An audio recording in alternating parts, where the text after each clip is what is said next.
Hi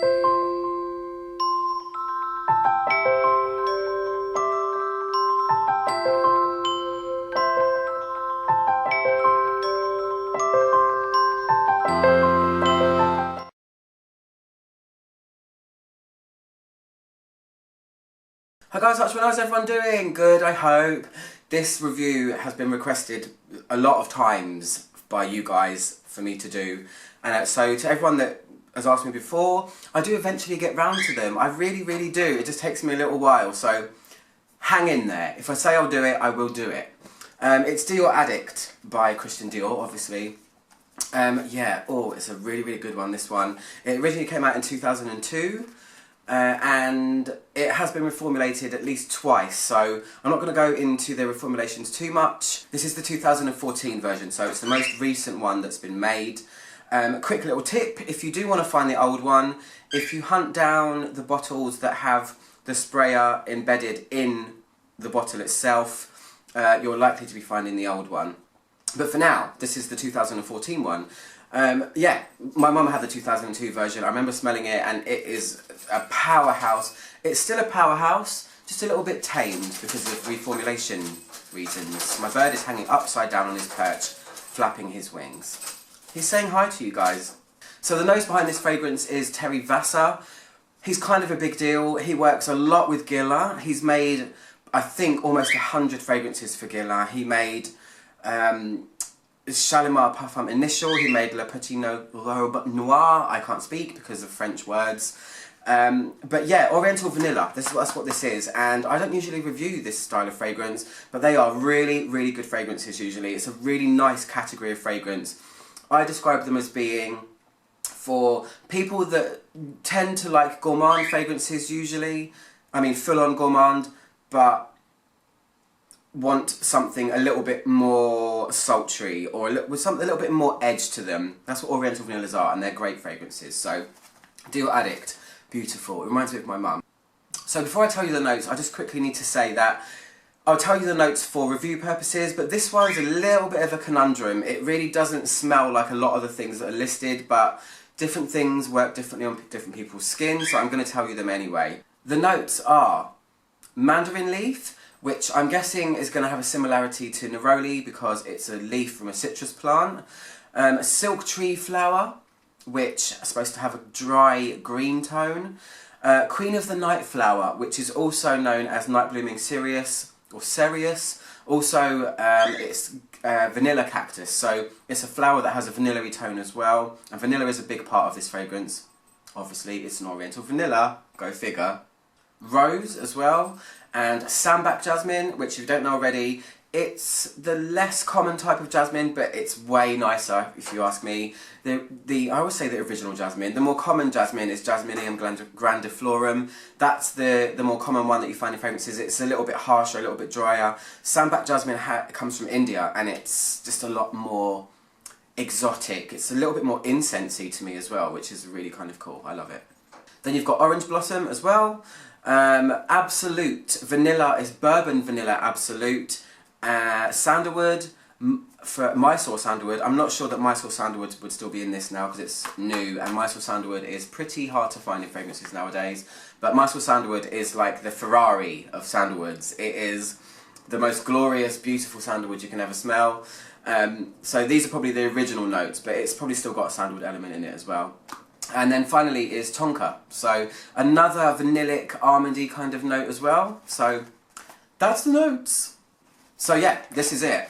Shiny pearlescent label. If I remember rightly, the original bottle, because my mum had it, the entire box was this pearlescent kind of feeling. So if you want to look out for that, then do so. So yeah, it's a very simple rectangular blue bottle. The new one has a lid. The old one, like I said, this was the sprayer, so you would spray it like that. So if you want to find the original, look out for ones that have the sprayer embedded in. So, oh gosh, it's so good. So what does it smell like? Let's spray it on. I've been wearing this quite a lot recently in the run-up to the review. So I describe this as a loud, sweet Oriental. If I could sum up this fragrance very quickly for you, in one sentence, I would say that when you first smell this, it smells like incense-infused wood that has been scorched a little bit and then swirled through vanilla. That's a very simple way of describing the fragrance, but I will go into more depth just because, you know, this is a review. I want to stand here and say, it smells like infused wood, vanilla. Okay, bye. So it has a very dry feeling, this fragrance. It's a very hard hitter straight away. It's very powerful. It's very bold.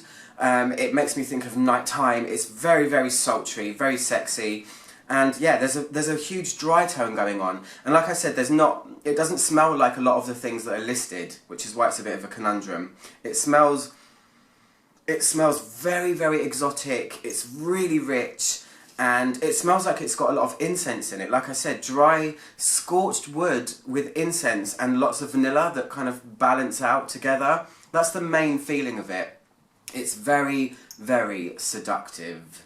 When I smell deep into this fragrance, I can smell a slightly resinous tone going on. I'm not sure what that is, but that's right in the core of it. It's not what you smell immediately. I'm talking about when I do this.